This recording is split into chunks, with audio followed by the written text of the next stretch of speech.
panindig balahibo.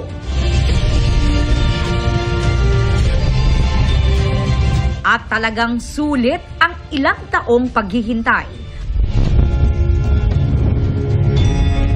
Muling napatunayan kagabi that the magic lives on sa world premiere ng Encantadia Chronicles Sangre. This is how you open the most awaited Telefantasia, sabi ng isang netizen. Dahil simula pa lang, nakamamangha na kung gaano kaganda ang 4 na kaharian ng Encantadia. Mula sa Lireo, Hatoria, Adamia, at Sapiro. Nakasakay sa kani-kanyang kabayo ang mga minahal na sangre.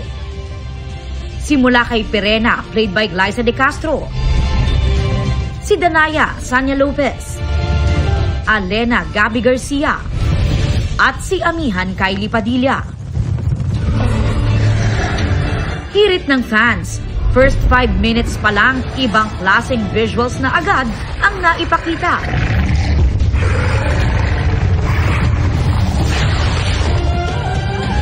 Marami rin ang napawaw sa transition na ito.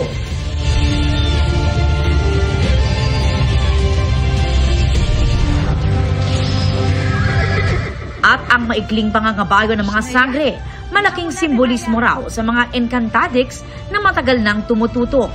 Tila sumasalamin daw kasi sa plot ng Encantadia 2016 ang pangunguna ni Pirena sa karera. Gaya ng kanyang pag-asam na makuha ang trono ng Lireo noon. Pero naabutan at naungusan pa rin ni Amihan na napiling hara.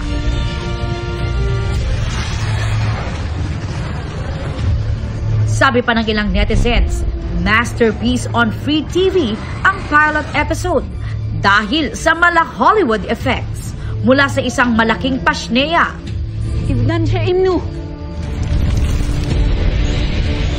Hanggang sa level up costume.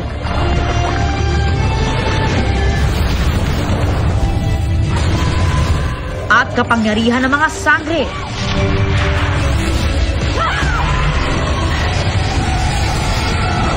Major Game of Thrones vibes nga raw. Lalo nang ipakilala ang lupain naman ng mga isinumpa o miniave. Nakilala si Arsus, ang higanteng kinatatakutan ng lahat.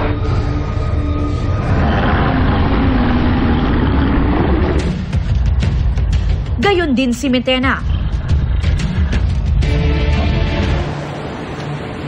Ang episode kagabi patunay na kakaiba ang kapangyarihan ng mga sangre dahil nanguna sa ratings.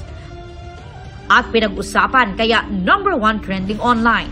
Tila ba'y mahalaga kayo sasabihin sa akin? Wala pang 24 hours pero umabot na ng 18 million views and counting across all platforms ang unang episode. Ang New Gen Sangres di napigilang maging emosyonal sa kanilang watch party kagabi. Hindi po ito posible kung wala rin po sila.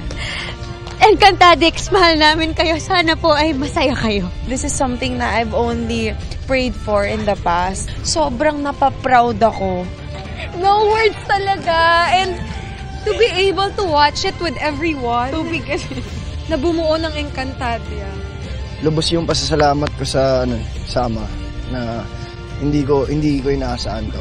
Present din dyan ang kanilang co-stars, GMA executives at si Kera Mitena Rian Ramos na all praises ng dahil sa top-tier villain acting.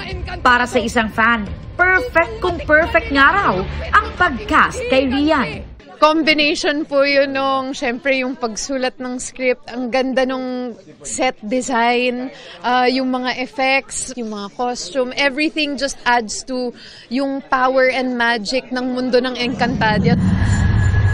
Kagabi nagsimula ng magpakita sa panaginip ni Hara Durie Cassiopeia ang nilalang na papaslang sa kanya.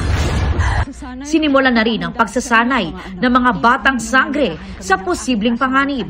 At mamaya, mas marami pang karakter ang makikilala sa pagsisimula ng paglaganap ng lagim at lamig sa Encantadia. Ibig ninyong manirahan kami ng Abisala Eshma po sa lahat ng mga Encantadics. Maraming salamat po sa inyo lahat. Aubrey Carampel, updated sa showbiz happenings.